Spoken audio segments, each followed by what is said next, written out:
Ouais. Ça. Bonjour à tous. Donc, je m'appelle Fred.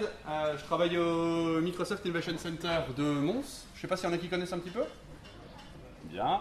Alors, je ne vais pas trop vous saouler avec ça. Je pense que c'est à la fin de la journée. Ici, je vais faire une petite introduction sur si vous avez les doigts qui vous démangent encore en sortant du hackathon. Je vais vous donner quelques trucs sur lesquels vous pouvez travailler qui sont assez cool, qui sont assez faciles à mettre en place et qui mettent un petit effet waouh dans vos applications.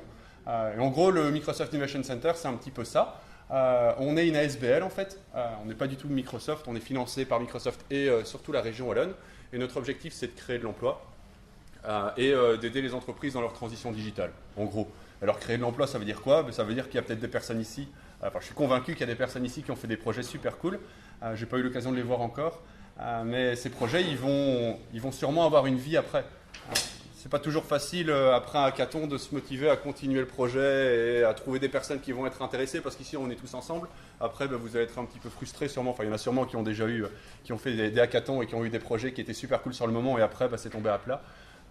Nous, en fait, vous pouvez passer chez nous, on fait des open space tous les vendredis, donc c'est cool pour vous motiver. On met du matériel à disposition, on a plein de ressources en fait qui peuvent vous permettre d'avoir de la visibilité et de continuer vos projets. Et quand je parlais de créer de l'emploi, c'est parce que si vos projets ils sont réalisés, vous allez sûrement créer votre société, engager du monde et ensuite créer de l'emploi en Wallonie. Et mieux que ça, créer un produit super cool en Wallonie et pas attendre que les Américains fassent tout à notre place.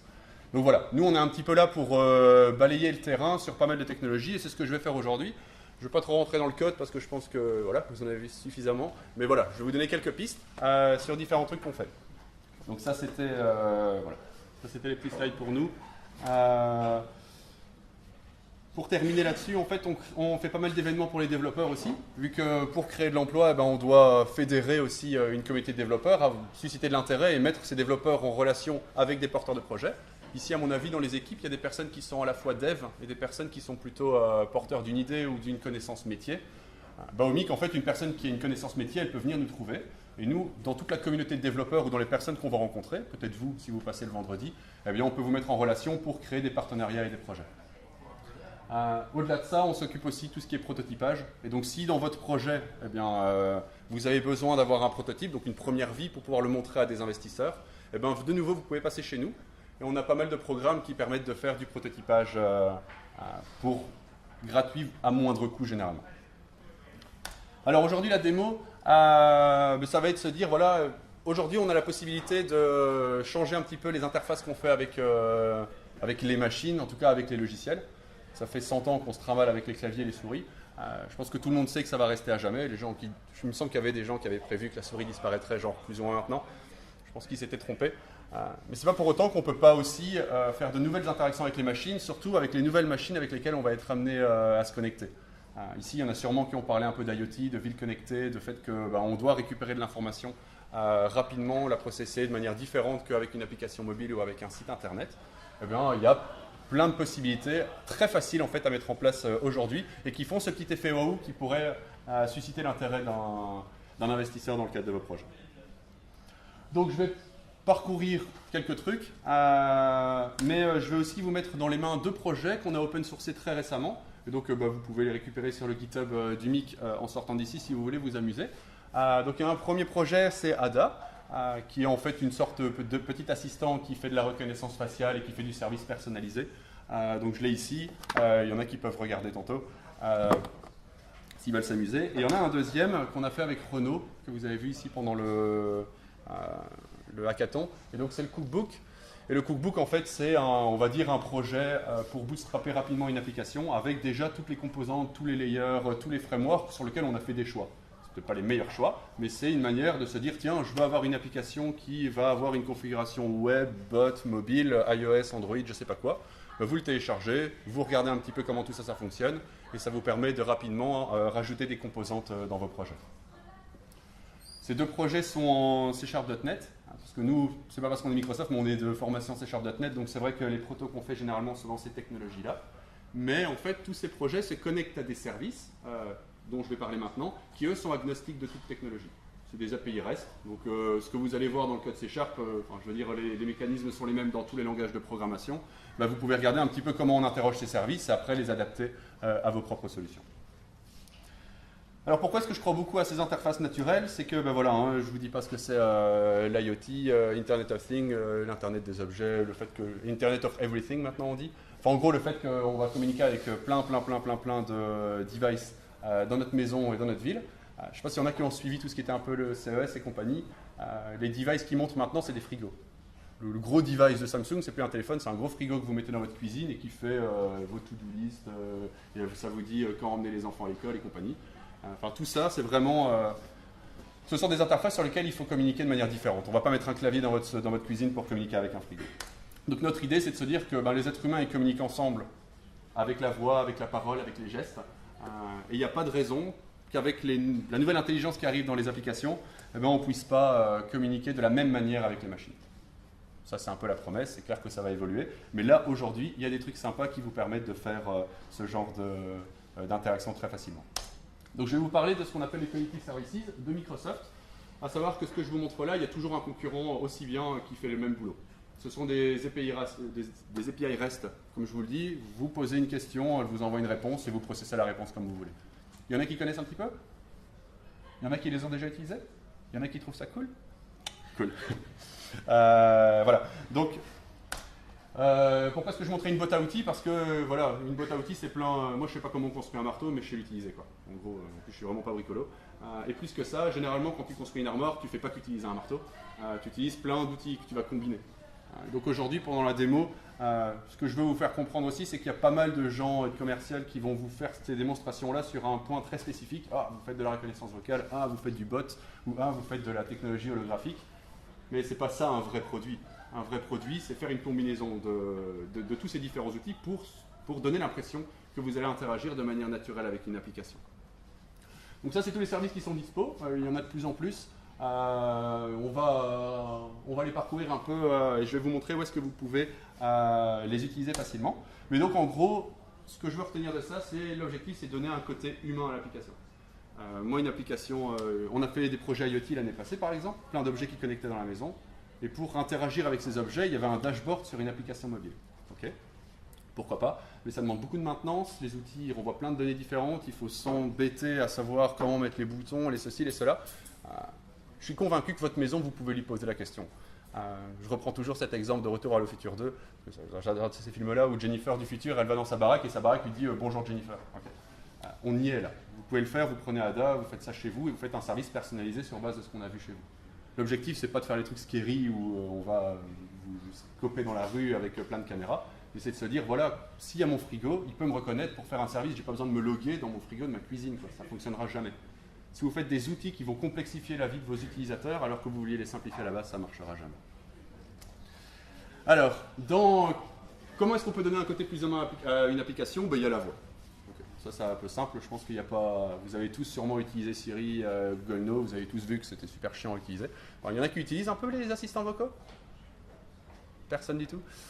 Ok, parce que les assistants vocaux, ils sont pas humains, moi je trouve. Tu dois aller dans ton téléphone, tu dois appuyer sur un bouton, tu dois aller dire des commandes assez spécifiques généralement, ça te renvoie à un service qui est hors de l'application, alors tu dois cliquer. Enfin, c'est très frustrant et c'est pour ça que ça ne perce pas.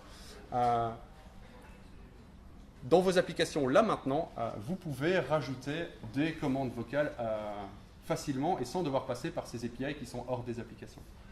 On fait une application ici de coaching sportif, sans rentrer dans le détail.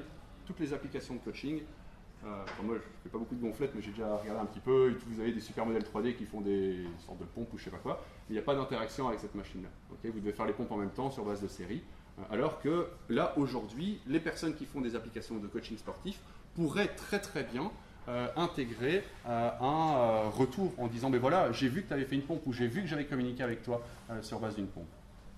Et ça, ce sont des choses qui vont faire que ça fonctionne. Il y a beaucoup de choses maintenant dans les applications de musique où vous pouvez dire donne-moi un morceau de tel type. Et ça, ce sont des choses qui vont faire percer.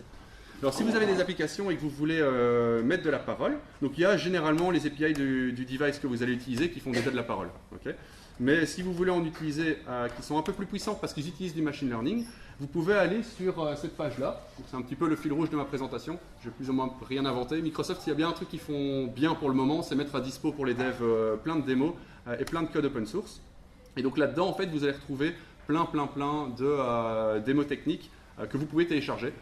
pour faire de la reconnaissance vocale, par exemple, ici.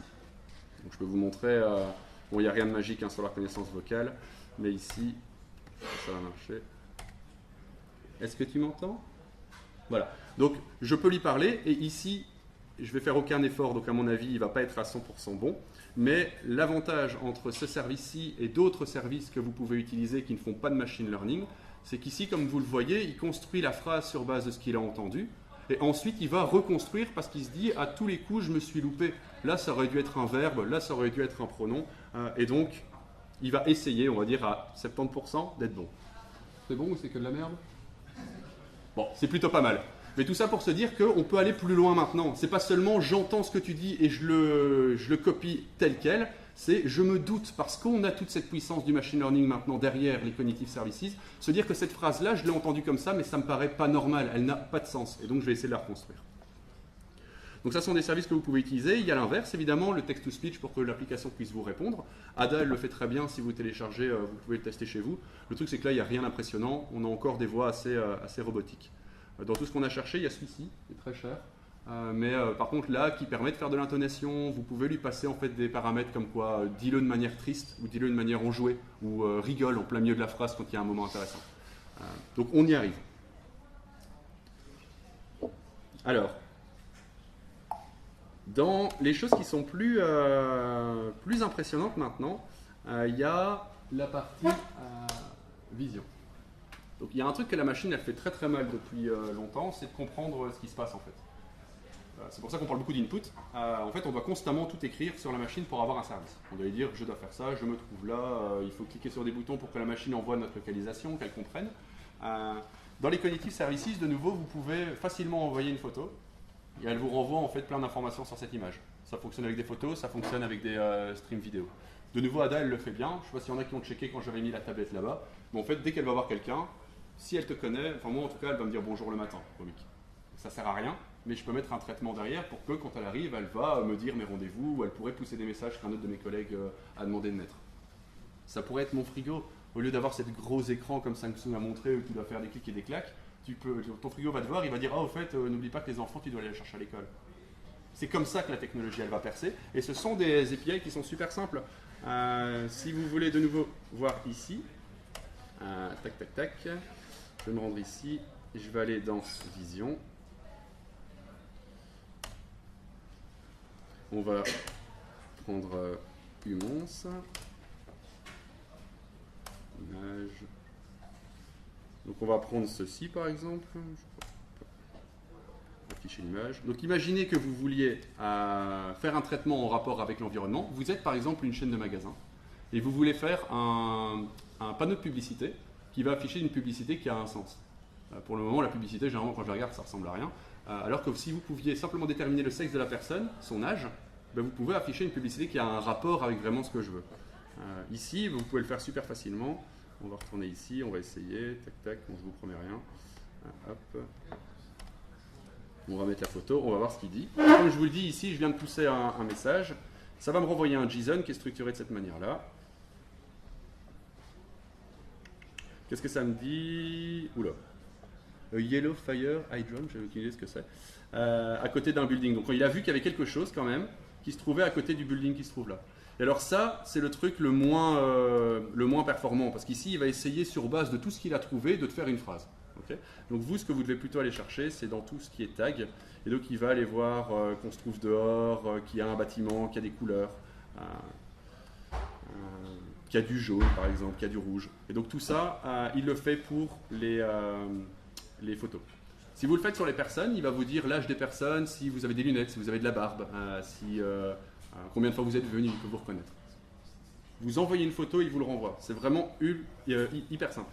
Pour faire de la reconnaissance faciale par exemple là-dessus, et de nouveau quand je dis reconnaissance faciale, ce n'est pas de l'identification, ce n'est pas suffisamment accurate, mais si vous êtes une famille de 5 ou 10 personnes, eh bien vous pouvez simplement créer en fait ce qu'ils appellent un person group. Dedans, vous allez pousser des photos et le service vous renvoie un ID. Et en fait, à vous, dans vos logiciels, de récupérer cet ID-là et de l'associer par exemple à mon nom. Si Ada sait que je m'appelle Frédéric, c'est parce que quand je passe devant, eh bien, elle va détecter qu'il y a un visage, elle prend mon visage, elle l'envoie sur un service. Le service dit tiens, je connais déjà ce visage ou pas. Il renvoie un ID. Et moi, dans ma base de données, eh bien, j'ai un record basé sur cet ID-là où j'ai plein d'informations sur moi. Okay. Super facile à mettre en place, assez cool. Et de nouveau, qui met un petit effet waouh dans vos projets. Alors, un truc qui est assez sympa aussi, mais à mon avis, on vous en a déjà parlé en début de week-end, c'est il y a un truc que tout ce qui est reconnaissance vocale fait très très mal, c'est comprendre ce qu'on a dit au final. Quelle est l'intention derrière ce que j'ai dit? Si je dis à un logiciel, imaginez que vous fassiez de la reconnaissance vocale pour lancer un traitement.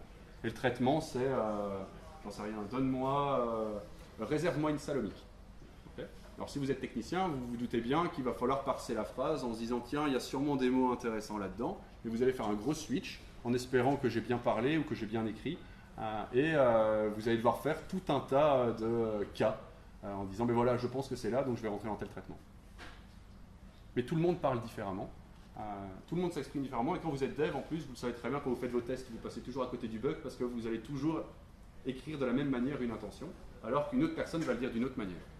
Okay. Donc, un des outils vraiment cool des Cognitive Services, si vous voulez faire de la recherche intelligente, de la compréhension intelligente du langage, c'est LUIS. On vous en a parlé en début du hackathon, non? Non? Bon. LUIS, en fait, qu'est-ce que c'est? C'est, pour simplifier, vous envoyez une chaîne, et lui, de la chaîne, il va en sortir une intention. Vous allez préparer les intentions, je vais vous montrer juste après. Book room, okay, pour réserver une salle. C'est la seule intention qu'il faut. Et lui, sur base de tout ce qui est lié en fait à ces intentions-là, il va rentrer dans le traitement adéquat. Je vais vous montrer un exemple avec le Cookbook. Donc le Cookbook, c'est un projet open source dans lequel on a intégré LUIS.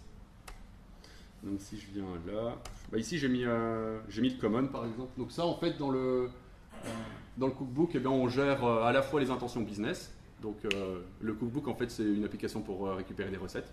Après vous adaptez évidemment la logique comme vous voulez. Mais on intègre aussi toute la reconnaissance de si la personne via une messagerie va poser des questions un peu à la con. Et donc dans les intents ici par exemple, donc c'est une interface web, donc c'est un service gratuit. Vous l'utilisez, c'est à dispo des power users. Et dedans, vous allez pouvoir encoder les intentions, récupérer tout ce que les utilisateurs encodent dans votre application et l'améliorer. Alors, je suis connecté sur mon téléphone. On va essayer.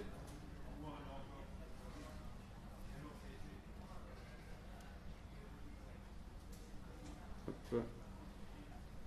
Donc il vous suffit d'avoir un compte Microsoft, vous allez sur les Cognitive Services et en fait ici qu'est-ce que vous allez faire? Vous allez créer des nouvelles intentions. Donc je vais vous montrer un petit peu. Imaginez que vous voulez faire un bot, donc un petit outil où vous allez interagir avec dans votre messagerie. Vous allez lui demander, vous voulez gérer en fait tout ce que les personnes encodent dans les bots. Donc LHTA, est-ce que tu es humaine, les insultes, où est-ce que tu habites, tous ces trucs-là, qui rendent vraiment votre application humaine. C'est super difficile. C'est super difficile parce que qu'est-ce que les gens vont encoder et comment est-ce qu'ils vont l'encoder. Donc ici, on s'est dit, sur base de tests, eh bien, généralement, quand on met un bot à disposition des gens, ils vont demander son âge, ils vont le complimenter, ils vont lui dire bonjour, ils vont lui demander de l'aide, ils vont lui demander où est-ce qu'il habite, est-ce que tu as une copine, enfin des bêtises comme ça. Okay. Si vous ne le faites pas, votre bot, il a l'air con.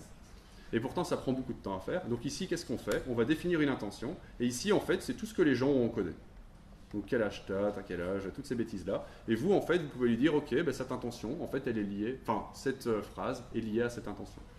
Par exemple, si on revient ici, ben, il y a sûrement des choses qui sont tombées dans le none. Donc c'est toutes des intentions qu'on ne gère pas. On pourrait se dire, évidemment, il y aura sûrement des bêtises dedans, mais on pourrait se dire, tiens, ça c'est une intention intéressante, donc je vais le corriger et le lier à quelque chose. C'est un outil avec lequel il faut chipoter, c'est assez cool. Ça permet de remplacer en fait un gros switch case dans vos applications. Je vais enchaîner sur les bots, parce que le bot n'est pas directement lié au Cognitive Services, mais en fait c'est une interface naturelle dans le sens où, ici par exemple, donc c'est une tablette, comme je vous l'ai dit, vous la mettez à l'entrée, et en gros elle va dire bonjour aux visiteurs, elle nous fait des statistiques sur les visites et compagnie. Okay.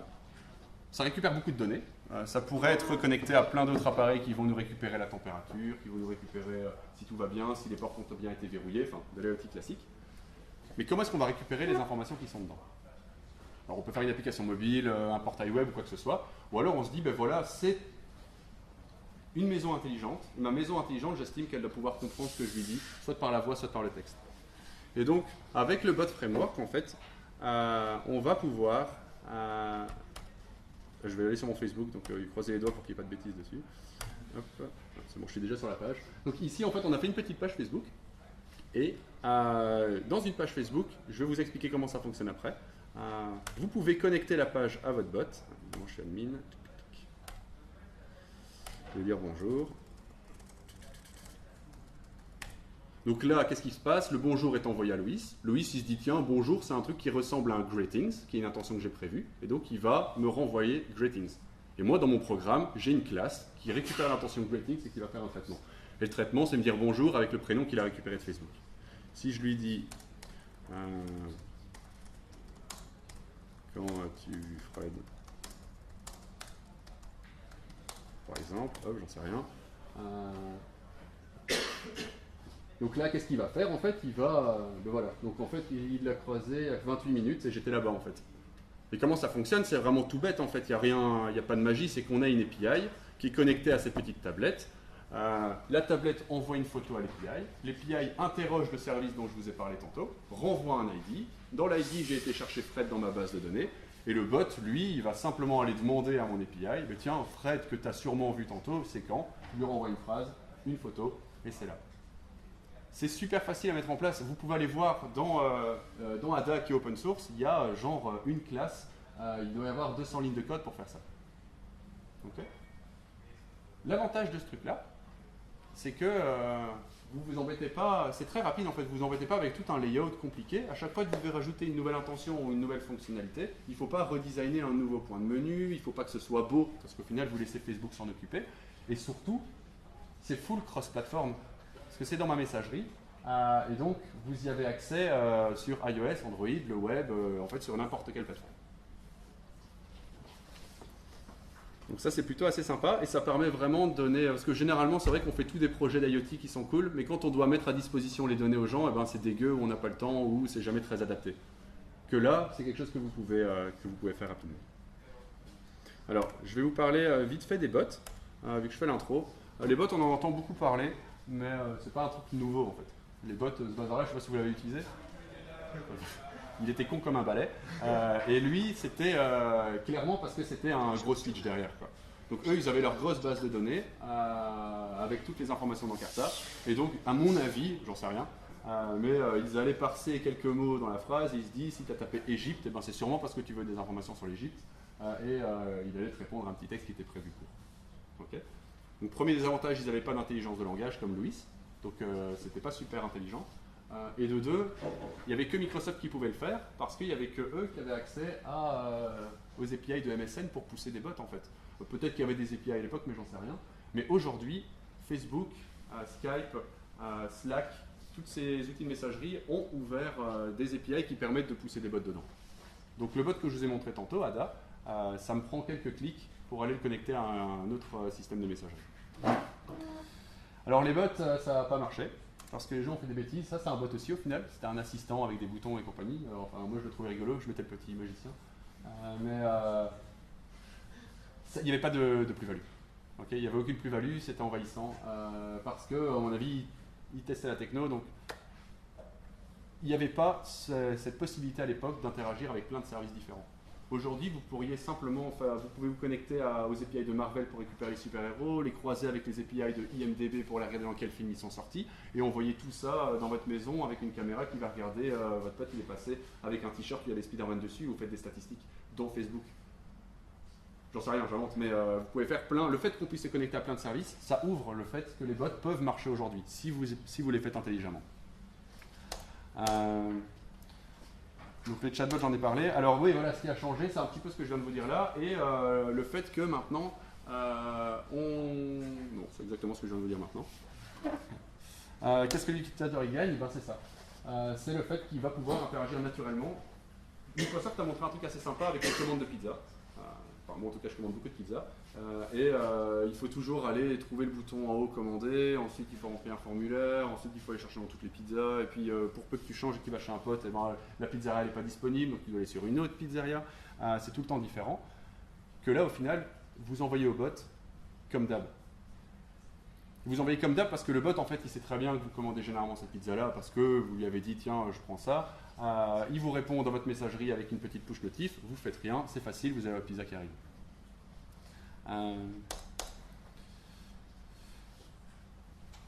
Grande question, pourquoi est-ce qu'on parle beaucoup des bots maintenant? Est-ce que c'est un truc à la mode? Peut-être. Mais il faut se remettre à l'époque où on disait aussi que le web c'était quelque chose d'un peu mystérieux et qu'on aurait des applications clientes jusqu'à la fin des temps. Donc pourquoi est-ce qu'il y a des gens, alors je ne vous dis pas que c'est vrai, c'est un peu les 4 phrases qu'il faut retenir pour susciter le débat, c'est qu'il y en a qui disent que les bots sont les nouvelles applications. Alors de nouveau, je vous le dis, c'est en combinaison de, mais au final, une application, vous devez la télécharger sur votre téléphone, elle a une interface qui a un rapport avec, qui sont tout le temps différentes, elles font des services qui sont généralement CRUD, donc Create, Update, Update, Delete, vous encodez des données, vous en récupérez, c'est de la consommation de données et c'est tout le temps différent. Ici, vous ne devez pas télécharger l'application, votre bot il est disponible dans votre messagerie préférée, et donc vous lui demandez un service, il vous répond, vous n'avez rien à télécharger. Il y en a qui disent que la voix c'est la nouvelle interface. J'en ai parlé tantôt. C'est clair, moi j'y crois, que les objets vont devenir intelligents, qu'il faudra communiquer avec eux, et je veux pas qu'il y ait un clavier sur mon radiateur. Ou alors une application mobile où je dois constamment demander à mon radiateur. Je suis convaincu que mon radiateur, je vais lui parler. On aura l'air con pendant quelques années, quelques mois, mais ce sera plus facile. Il y en a qui disent que l'intelligence artificielle c'est le nouveau protocole. Alors ça veut dire quoi? Je vous l'ai montré tantôt. Si vous vouliez faire de l'intelligence de langage, il y a 2 possibilités. Soit vous prévoyez vous-même tous les cas, soit vous faites appel à des services de machine learning qui le prévoient pour vous. Alors l'intelligence artificielle c'est quelque chose de très large. Je ne suis pas en train de dire qu'Ada c'est une intelligence artificielle genre Skynet, pas du tout. Elle n'est pas très maligne, mais en tout cas, elle apprend ce que les gens disent. Chaque jour, elle est un petit peu plus intelligente si des gens ont codé de l'information dedans. Et donc ça, c'est quelque chose que moi, en tant que développeur, je ne dois plus prévoir. Et c'est de l'or. Et alors, il y en a qui disent que les boîtes de messagerie, ce sont les nouveaux browsers, tout comme les browsers sont les nouveaux OS. Étant donné que mes bots sont mon application de messagerie, est-ce que j'ai encore vraiment besoin de mon browser? Grand débat, là on va vraiment très très loin, mais ce sont des pistes quand vous développez un bot que vous pouvez poser sur la table, en tout cas, à vos interlocuteurs. Alors, les bots, ici il y a Facebook qui vient de dire qu'il y avait plus ou moins 70% de leurs bots qui étaient complètement useless. Ok, ça ne m'étonne pas. C'est un peu comme quand Apple avait lancé l'App Store, c'était que du brin qui était sur les stores. Donc c'est notre responsabilité de faire des bots qui sont intelligents et qui répondent surtout à un besoin. Le besoin c'est quoi? C'est avoir de la visibilité facilement. Vous n'avez pas de bug en fait avec un bot. C'est tout con, mais je veux dire, si votre bot plante, Facebook en fait il va s'occuper vous-même d'afficher un message en disant je n'ai pas compris. Et ça c'est cool. Je ne dis pas qu'il faut coder n'importe comment, mais ça met beaucoup moins de pression quand on doit rapidement offrir un service, une partie de service en tout cas. Je ne vais pas trop rentrer dans le code aujourd'hui parce que je pense que, comme je vous l'ai dit, vous en avez suffisamment vu. Mais le bot framework qui permet de coder les bots, et ce qui permet d'utiliser le bot ADA que je vous ai montré tantôt, c'est un outil de Microsoft, mais il est open source. Et alors, plus que tout, il est disponible de base en fait en Node.js. Donc si vous êtes si vous n'êtes pas trop fan de C#, vous pouvez faire la même chose en fait avec du Node.js. Il est aussi dispo évidemment en C#.net, toute la documentation est sur le botframework.com. Et c'est open source. Donc vous pouvez aller regarder tout ce qui se passe à l'intérieur, c'est assez intéressant. Ça bouge beaucoup aussi. Donc le bot, il n'y a pas de magie derrière. Juste pour la petite partie technique, c'est une API en fait. Donc c'est un website qui tourne quelque part, qui a des points d'entrée. Dans votre application, il y a un contrôleur d'API qui en fait, à chaque fois qu'il y a un message qui est posté sur l'API, elle va renvoyer un message en JSON. Et le message en JSON, en fait, il y a un autre service qui s'appelle le bot connector qui va s'occuper de l'envoyer en fait dans une des messageries. Alors le bot connector, je vais vous le montrer là, c'est assez cool.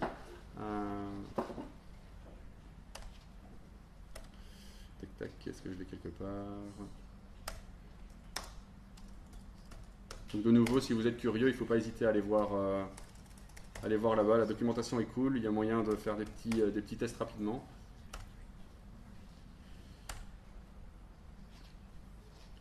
Et donc ici, comment ça marche? En fait, pour le cookbook, par exemple, vous enregistrez un nouveau bot, ça prend 10 minutes. Ensuite, vous devez créer votre bot avec la logique du bot builder. donc un message, un contrôleur d'API, il y a des templates toutes faites qui sont faites. Et ensuite, vous l'hébergez quelque part, sur Azure par exemple, et ensuite, vous devez le connecter avec une messagerie via cette petite interface-ci. Donc de base, en fait, il est dispo sur Skype, mais si vous voulez le faire sur Facebook, ou si vous voulez le faire dans Slack par exemple, vous faites Add, et en fait là, vous allez rentrer dans un tutoriel qui est assez simple, qui va vous dire, voilà, si vous voulez connecter votre bot sur Slack, de 1, il faut se loguer dans Slack. Ensuite, il faut aller récupérer telles informations. Vous voyez, c'est assez bien fait. Vous allez rentrer généralement des clés du côté de Slack, des clés du côté du bot, et ensuite, votre bot il est dispo dans toutes les messageries qui sont prévues. Il n'y a pas encore WhatsApp, c'est dommage, mais rien que le fait que vous ayez Facebook, ça vous donne déjà accès à une tonne d'utilisateurs. Je ne sais pas s'il y en a qui ont des questions sur les bots. De toute façon, moi je suis dispo après. Comme je vous le dis, je suis dispo ici, on est dispo tous les vendredis au MIC aussi. Il ne faut pas hésiter à nous poser des questions là-dessus. C'est des technos qui sont très très faciles à mettre en place. Sans rentrer dans le détail, si vous voulez faire un bot là maintenant, vous allez sur le bot framework, il y a une petite template à télécharger. La template de base, en fait, elle fonctionne. Vous l'uploadez quelque part sur un hébergeur et vous lui envoyez un mot. Et sur n'importe quel espace de messagerie, elle vous renvoie votre mot. Ça sert absolument à rien, mais tout est là, quoi. Après, à vous de faire vos switches, de vous connecter à lui si vous voulez, mais vous vous connectez à vos services, vous les consommez, vous les renvoyez dans votre application. Alors, pour terminer sur les bots, important à savoir, c'est qu'ici, il y en a peut-être qui ont déjà utilisé des bots et qui se disent c'est un peu relou un bot parce que parfois ça donne des trucs comme ça. Genre, il faut écrire non-stop, il ne comprend pas, il faut réécrire, c'est un peu saoulant, moi j'aime bien cliquer sur un bouton. Donc les bots, en fait, ils prévoient plein de contrôles. Tantôt, je vous ai montré, c'est des petites cartes. Si je vais sur Ada ici, je vais pouvoir lui demander, par exemple, de donner des infos sur le MIC.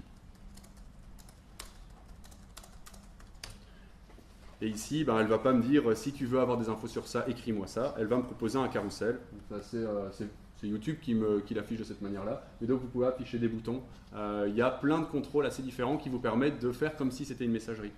Il y a un bot qui s'appelle Pancho qui est assez cool si vous voulez essayer.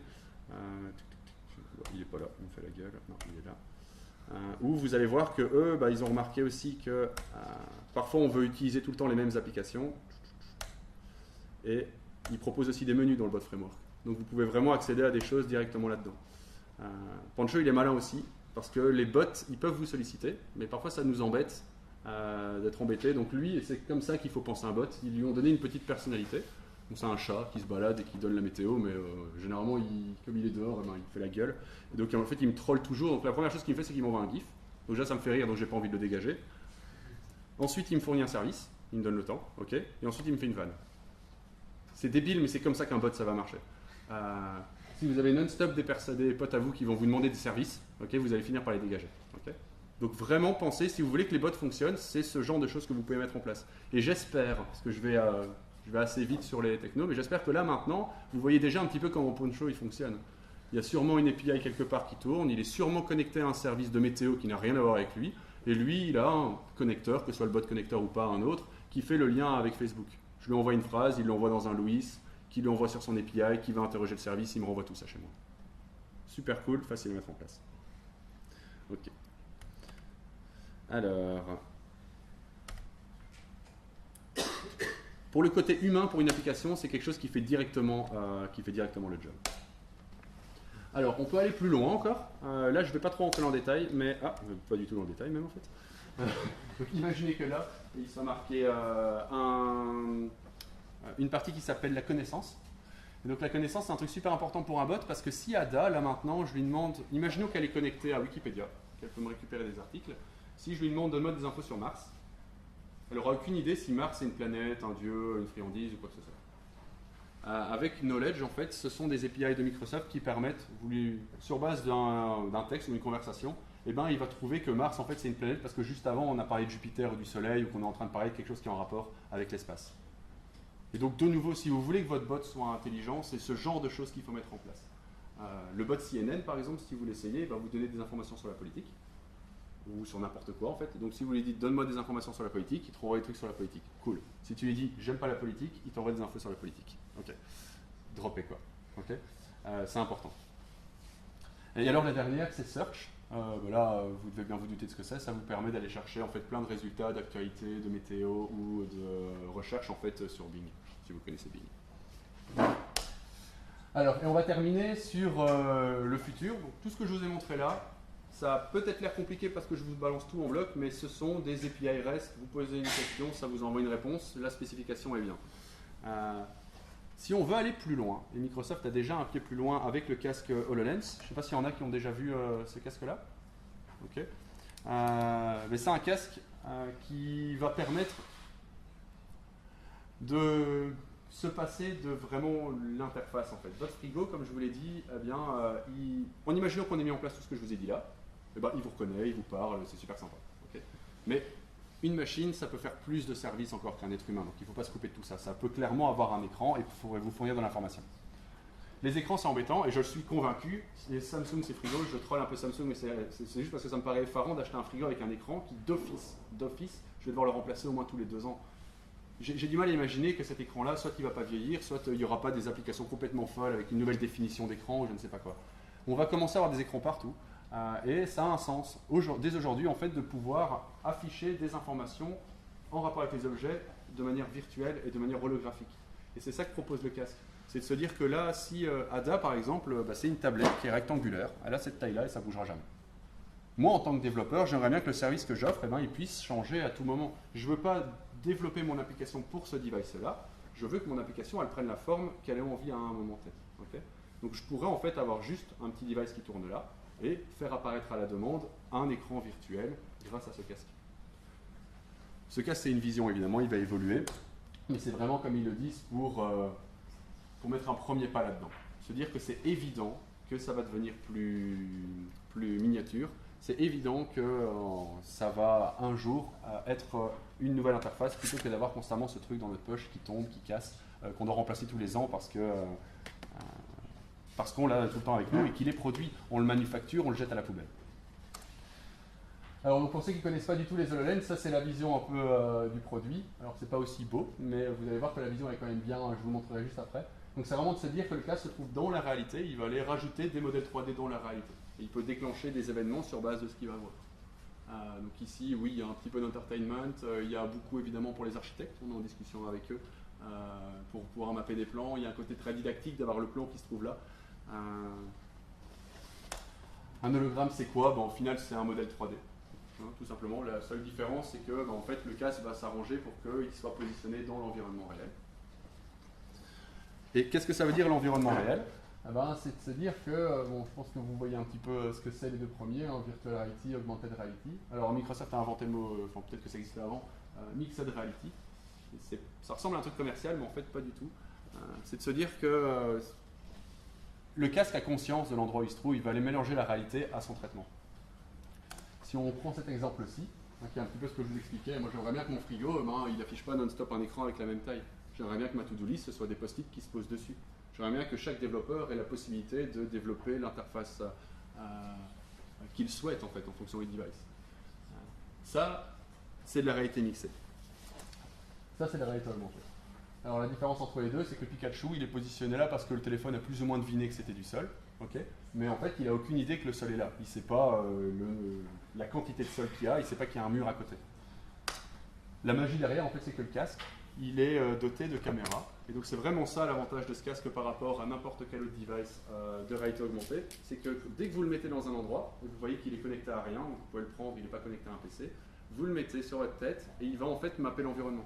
Je suis arrivé tantôt, vous avez vu, j'ai attrapé des mouches vite fait, c'est la seule chose que j'ai fait ici. Et on va aller regarder un petit peu ce que le casque a vu, mais je suis convaincu que le casque sait qu'il y a une table, il sait qu'il y a des gens en face de moi, il sait qu'il y a un pupitre, il sait qu'il y a un mur. Et donc, quand on va positionner un hologramme sur la table, l'hologramme est vraiment sur la table. Parce qu'en fait, le casque va aller le positionner dans le modèle 3D qu'il a récupéré. S'il y en a qui font du Unity ici, au final, vous devez déjà vous dire, tiens, en fait, je vais simplement récupérer le modèle 3D qui se trouve là, je vais créer une scène, j'aurai des objets, je mets des traitements sur les objets, et l'objet va réagir sur base de ça, et pas sur base de la réalité.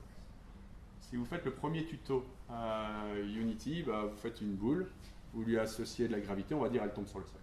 Okay. Vous prenez la même scène, vous la mettez dans les HoloLens, vous prenez la boule, elle va tomber sur le bourreau, elle va rouler par terre et puis elle va s'arrêter.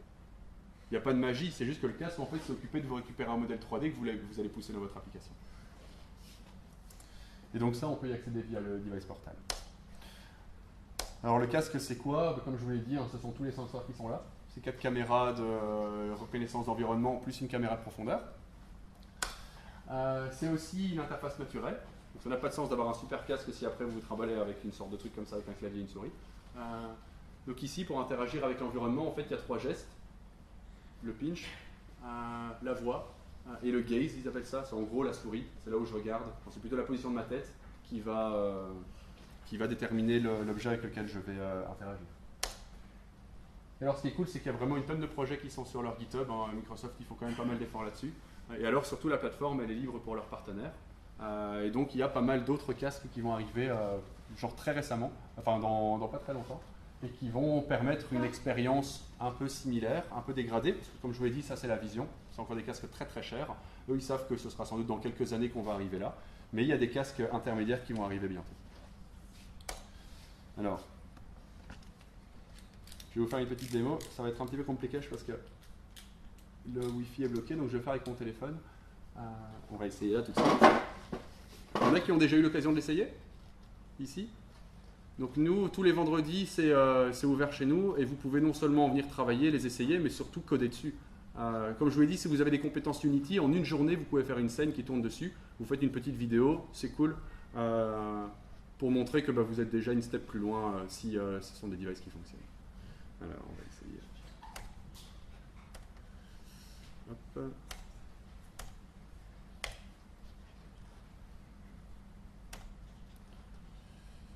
Connecté là.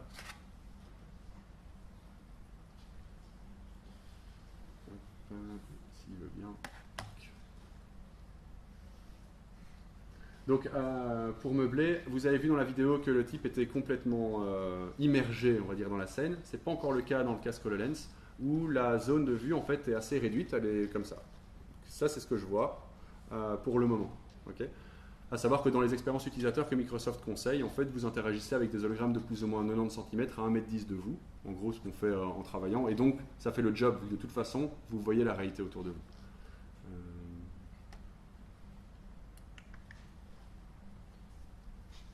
Je vais me connecter à mon téléphone.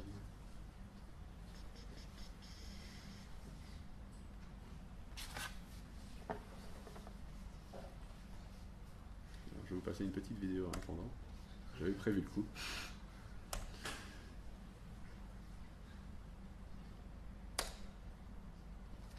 Hop.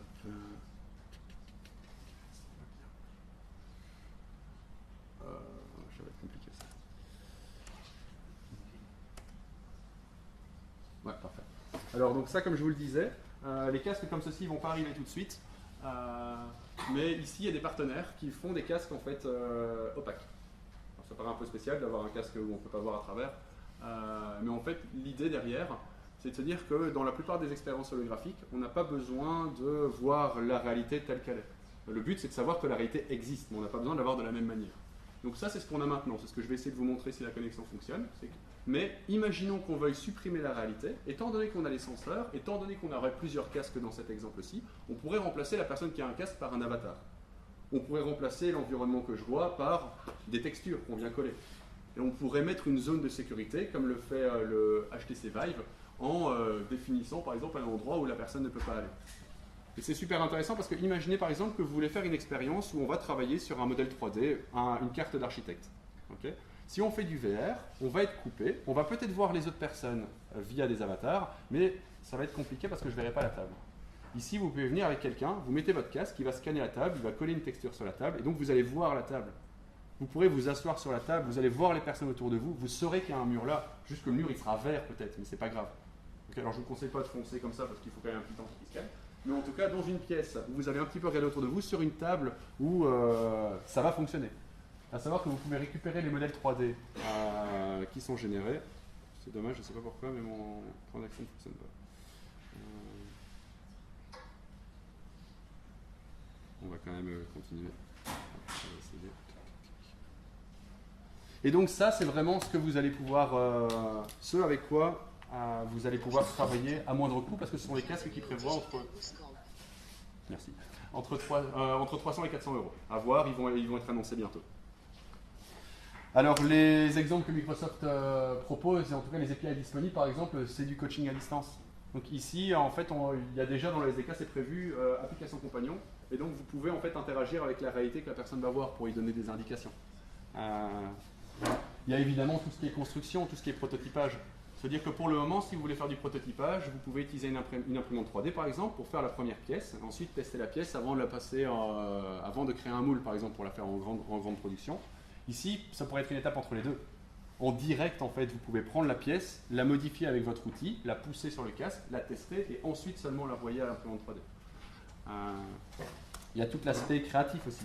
Il y a une sorte de paint qui est prévu dedans, qui est assez sympa pour voir un petit peu la nouvelle manière d'interagir. C'est que le paint dedans, elle est bien pensée parce que vous pensez à paint ou n'importe quel outil de création, il y a une toolbox. Okay, qui sont en haut avec plein de... Bonjour Antoine. Okay. Passez une bonne journée. Merci, elle devient tellement intelligente. Et donc en fait la toolbox dans ce paint là c'est vraiment une boîte à outils en fait. Et donc en fait vous avez une boîte à outils holographique qui se trouve là, que vous pouvez déposer sur une table, vous l'ouvrez, dedans il y a des outils et vous pouvez prendre différents modèles et interagir avec en faisant des gestures, en agrandissant, en retournant. Il y a un côté vraiment très didactique de se retrouver justement plus caché derrière, faire de la 3D derrière un écran 2D en fait. Vous faites de la 3D dans l'environnement 3D.